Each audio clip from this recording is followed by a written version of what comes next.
Hey guys, it's Ryan here with Hobbies and Man once again, and today we're doing another manga review. We're going to be looking at Ultraman, Along Came a Spider-Man, which is the new collaboration between Viz and Marvel, or between Ultraman and Marvel. I can't honestly tell you who is collaborating with who, but it is being released on the Viz manga app, so you can read it there for free for the first 3 chapters. Otherwise, you have to log on to the website and have an account, because there's more than 3 chapters at this point, right? So although I think all of them are free up until chapter 7, like you would have to start paying at chapter 7 because it's the first 3 and the last 3 that are free, right? At least that's how it used to be. I'm not really sure anymore, and I wouldn't know because I have an account and I've had one for a long time.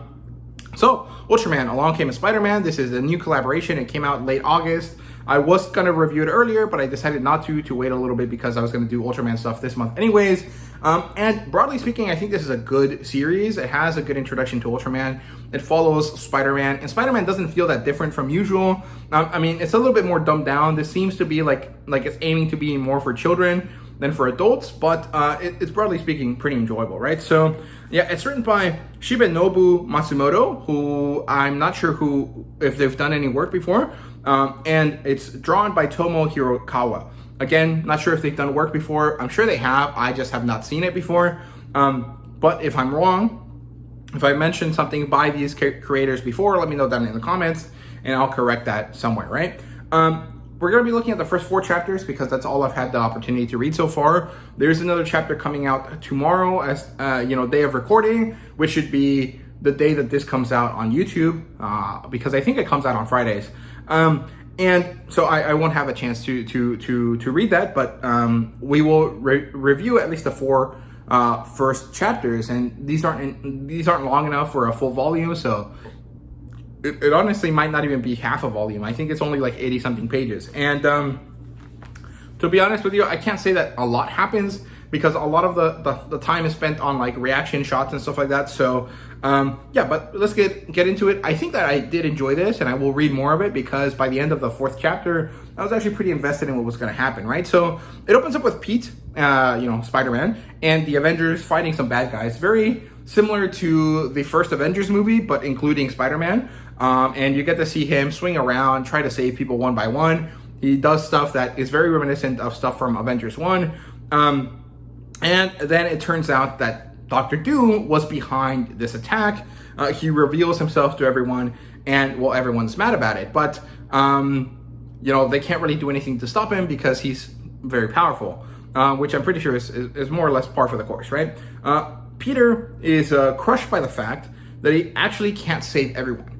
And this is highlighted by a conversation he has with Iron Man, where Iron Man tells him to stop saving individuals and focus on stopping Doom. And, from the problem is that both perspectives are kind of right? It's kind of like the trolley problem, right? Do you save the 4 people on the ground and let the people in the train die in the trolley, or do you save the people in the trolley but kill the people on the track?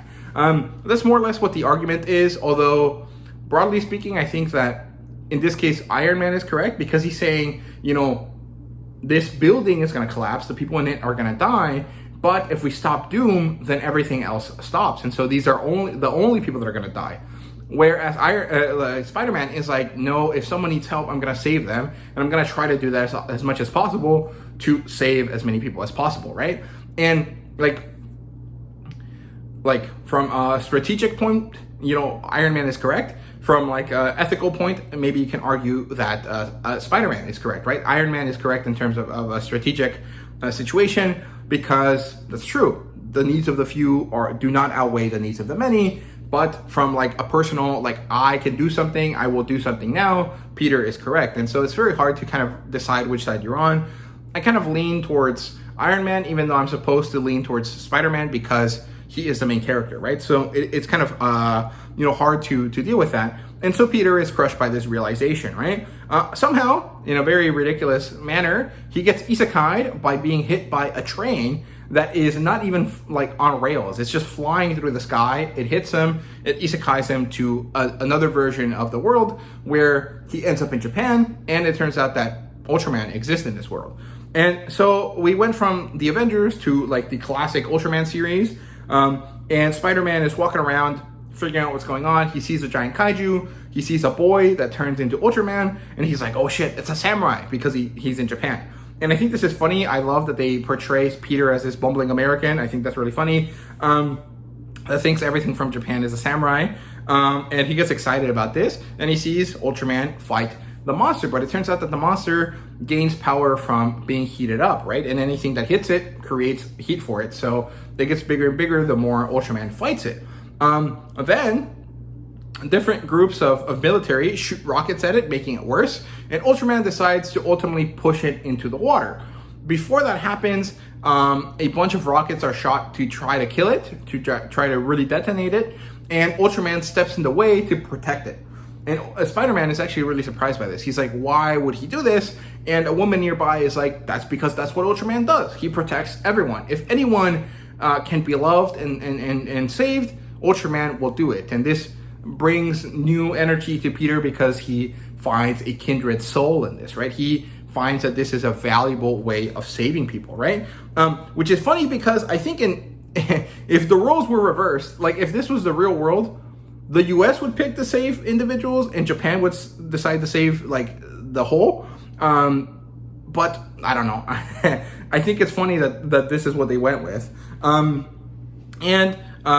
Ultraman throws the kaiju into the ocean. It shrinks, but then it gets back up and starts growing again. And Spider-Man uses his spider senses to figure out what's wrong. He finds that there's this machine inside of the kaiju that's heating it up, and he pulls it out. And so the kaiju turns into a little baby, and the day is saved. And then Ultraman and Spider-Man shake hands, and they decide to work together.